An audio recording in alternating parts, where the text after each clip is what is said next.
ধর্মঘট ধর্মঘট ধর্মঘট এই ধর্মঘটের বিষয়ে আমার সম্মান শ্রদ্ধাবোধ অনেক বেশি, কিন্তু আমি এইখানে এমপি হয়ে আসার আগে এইখানে কিছু মানুষ যারা অধর্ম হয়েছে আমি জানি ভালো করে।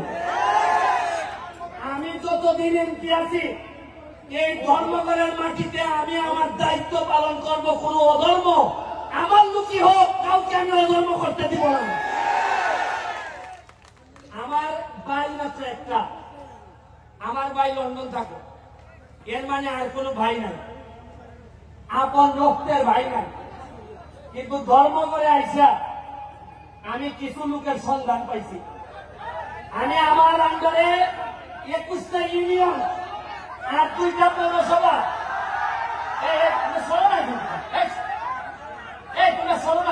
দেখতে দাও, 2টা পৌরসভা, প্রতিটা ইউনিয়নে আমার আদর্শের কিছু ভাই তৈরি হইতেছে। এর মধ্যে ধর্মগড় ইউনিয়নে আমার একটা এখন পর্যন্ত আমি তারে পাই নাই, হয়তো খারাপ করে হইতেও পারে, আপনারা হয়তো আমার চেয়ে ভালো জানতেও পারেন, তবে আমার কাছে মনে হয়েছে মার পেটের না হইলেও আমার একটা আদর্শের ভাই হচ্ছে গেটুটু। ও আমার নির্বাচন থেকে শুরু করে আজকে পর্যন্ত আমার যেভাবে সহযোগিতা করছে, আমার কাছে মনে হয় আমার যদি মাইরা ফেলা হয়, আমি যদি হঠাৎ করে মারা যাই, আজকে যখন আমি হেলিকপ্টারে নামি, আমি স্টেডিয়ামে, আমি যখন আকাশে ছিলাম, তখন আমার কাছে মনে হয়েছে আমি যদি এখন মারা যাই তাহলে আমার মাধবপুর সোনারঘাটের কি হবে, কে এমপি হবে আমার পরে। আসলে এমপি হইলে কি পারবে? তারা তো আগের মতোই মজা মারে, মজা বাইরে আমরা খালি বইটা পাই, এরকমই হবে কিনা। তখন আমার মনে হয়েছে কিছু কিছু চেহারা আমার বাচ্চা উঠছে, যে আমার দাফন কামনের পরে হয়তো এই লোকগুলো আবার মাধবপুর সোনারঘাটের দায়িত্ব নেবে। শুনেন, মাত্র 4.5 মাস হচ্ছে এমপি হচ্ছে, বরাদ্দ পাইছি প্রায় 31 কোটি টাকা। কত পাইছি? এর মধ্যে 25 কোটি লেগে আমার বছরের পর বছর আইবারে রাস্তা বানাই খালি, এইটা বাদ দিলে কত থাকে? 6.5 কোটি থাকে। 6 কোটি দিয়ে রাস্তাঘাট মসজিদ মসজিদ বানাইতেছি। তা আমার প্রশ্ন হইল, 4.5 মাসে যদি 31 কোটি বাইরে থাকে, আরে আমি তো এমপি, আমরা তো মন্ত্রীও পাইছিলাম, জীবনে উঠছে নিয়ে আপনারা 5 টাকা পাইছো, নিরন্তর ঘোষণা হচ্ছে টাকা গেল কই?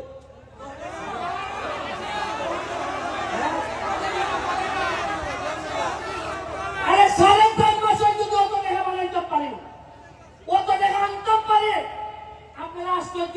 গত সপ্তাহে আমি মাধবপুরের লেখা বরাদ্দ হয়েছে 50 লাখ এলজিবি। আমি যা কইলাম যে 50 লাখে কি ব্যারিস্টার সুমনে রইব, আপনি জানেন যে আমি সব মানুষ, আমি টাকা খাই না। হয় ঠিক আছে, যায় নাই, যাই না কইল যে তাইলে 50 থেকে ডাবল করে মাধবপুরে 1 কোটি টাকা দিয়ে দেয়। ওই আজকে সিটে আইতেছে 1 কোটি। এর আগে আমার দেওয়া দিচ্ছেন আরো 75 লাখ খালি মাধবপুরের লেগে, এটা গত সপ্তাহের খাস।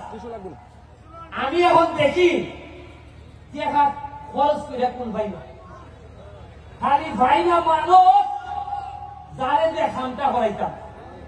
আমার দোল লাগে যে টেহা দিলে নিয়ে আগের তাল ধরে আমার অভিনয় দিলানি। আর আমি জানি এ লেগে তো এমপি সাহেব হইতাম চাই না, সুমন ভাই হইতাম চাই, কারণ আগামীবার এমপি নাও দেখতে পারে, কিন্তু ভালোবাসা দিয়ে আপনারা ভাই হইতে পারলে বই যাবো, আমি শান্তি পাইব। পর্যটন নগরী বানাইতাম এইখানে,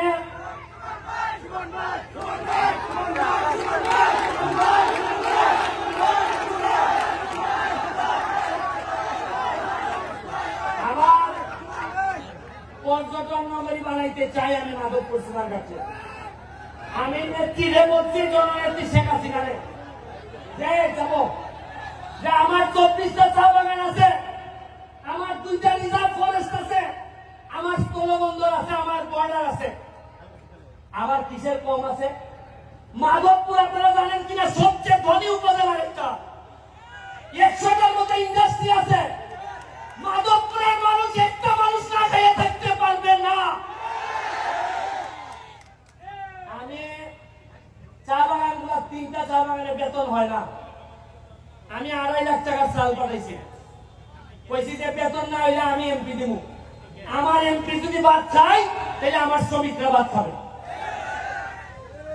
আপনারা এখানে সাইফোর্স কোচিং, সাইফোর্স লিমিটেড, এখানে ম্যাডাম আমাদের মাঝে উপস্থিত হয়েছে। আমি ছোটবেলায় ওনার ছাত্র ছিলাম, IELTS TOEFL স্পোকেন ইংলিশ ওনাদের আন্ডারে করছি। উনি আমাদের পুরা 23টা ইউনিয়নে কোন ছাত্র ছাত্রী যাতে ইংলিশে ফেল না করে এই জন্য সকল শিক্ষকদেরকে ট্রেনিং এর ব্যবস্থা করতেছেন। উনি আমাদের মাঝে উপস্থিত আছেন, ওনার জন্য একটা হাততালি আমি আশা করি। আমি কম্পিউটারের ব্যবস্থা করতেছি বাচ্চাদের জন্য, প্রতিটা স্কুলে মাল্টিমিডিয়া ব্যবস্থা করতেছি। আমি আজকে আর বক্তব্য বাড়াবো না, স্বপ্ন দেখতে শিখেন। যে সুমন 9.5 লাখ টাকা দিয়ে নির্বাচনে নামছিল, আজকে 9.5 লাখ টাকা দিয়ে নির্বাচনে নামবে। আজকে কিছু লোকের কথা বলতে হয়, মুসলিম চেয়ারম্যান সাহেব, আলাউদ্দিন ভাই, এখানে বাবুল ভাই, সেলিম চৌধুরী, কিছু লোকের নাম বলতে হয় যারা আমার জন্য আমার মতো একটা এতিম বাচ্চারে টাইনা তুলছে। আমাদের তাদের অনেক লোকের নাম বলতে পারি না, তাদের আমার কলিজা কাটতে দিলেও আমার ঋণ শেষ হয় না। আর এরা বাদ দেন, এরার পরে আপনারা ভোটাররা যেভাবে আমাদের না জানিয়ে না বুঝছে আমাদের আপনারা ভোট দিচ্ছেন, দোয়া করছেন, খালি এমপি বানান নাই, সারা বাংলাদেশের নেতা বানাই দিচ্ছেন আমাদের আপনারা। আমরা মাধবপুর সোনারঘাটের হিসাব করি না, হিসাব করি মাধবপুর থেকে জাতীয় নেতৃত্ব তৈরি হবে, সোনারঘাট থেকে জাতীয় নেতৃত্ব। 1 লাখ গাছ আনতেছি, আম গাছ কত হয় ভাইয়া? আমি আপনাদেরকে বলি, আজকে আরেকদিন নদী আসছে এখানে, আজকে সাথী খান আসছে গান গাইতে, আজকে তামান্না হক আসছে গান গাইতে। কিছুদিন আগে আপনারা জানেন সোনারঘাটে আমাদের ICT মন্ত্রী আসছে, সালমান মুক্তাদি, তাসরিফ খান এরা আসছে। আপনারা বুঝেন না যে এরা আসে মানে লক্ষণটা কিটা? এরা এমনি আর এরা বুঝে যে তারে বলে জিতেছি, এরা জানে, এরা তো সারা দেশ ভেঙে খায়, এরা জানে কোন জিনিসটা চলতেছে। এই রুমি আমি আরো প্রায় অনেক বছর আগে তারে সোনারঘাট নিয়ে এসলাম, এই সময় আমি তার আইনজীবী ছিলাম, একটা মামলা করছি। ওই সময় সানসে ভাইয়া কিছু কম টাকা দিয়ে নিছিলাম, বললাম যে আমি উকিল, তোমার আমার এলাকা তাইও গান গাইলে কিছু কম টাকা রাখতো। এই সময় মাত্র 25 না 30 হাজার টাকা দিয়া, এই সময় 1 লাখ টাকা দিয়ে গান করে। ওই আমার ছেড়ে দিছে, ভাই আপনি যেহেতু আমার আইনজীবী গাইলেন, এই শোন না। আর আজকে আমি এমপি, আমার বাড়িতে আসছে, আজকে আমার একটা বিশ্বাস, এমন ভাবে গান গাইব কল্যাণের মধ্যে পানি দিয়ে দিব। আমরা ভাই মহাসড়কে যাইতেছি, মাধবপুর সোনারঘাট মহাসড়কে যাবে, 6 লেন হইতেছে। আপনাদের যে ইন্ডাস্ট্রিয়ালাইজেশন হয়েছে, সাথে যদি আমি পর্যটন নগরী করতে পারি, মনে রাখছেন মৃদু অন্তত পুরো আমেরিকা না পারি, মধ্যপ্রাচ্য বলে এখানে দিব আমি মাধবপুর সোনারঘাট। আমার কোনো 5 লাখ টাকা দিয়ে চলতি দাম লাগতো না, 5 লাখ টাকা দিয়ে কুয়ের দাম লাগতো না। কিসের পয়সা আপনারা দেখুন, 1 বছর সময় দেন, কিতা করতেছে আপনারা দেখুন। তবে আপনার কাছে আমার একটা অনুরোধ, নেতৃবৃন্দ সহ 4.5 বছর পরে আমার বিদায় দিন।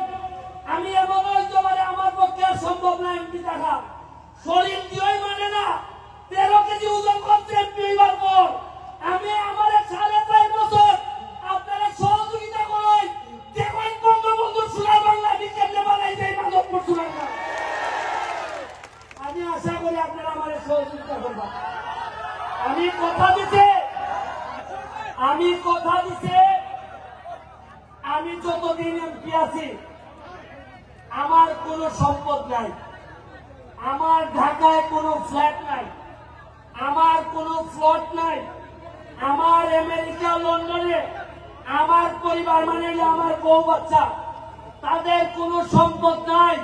আমি কথা দিচ্ছি যতদিন এমপি থাকবো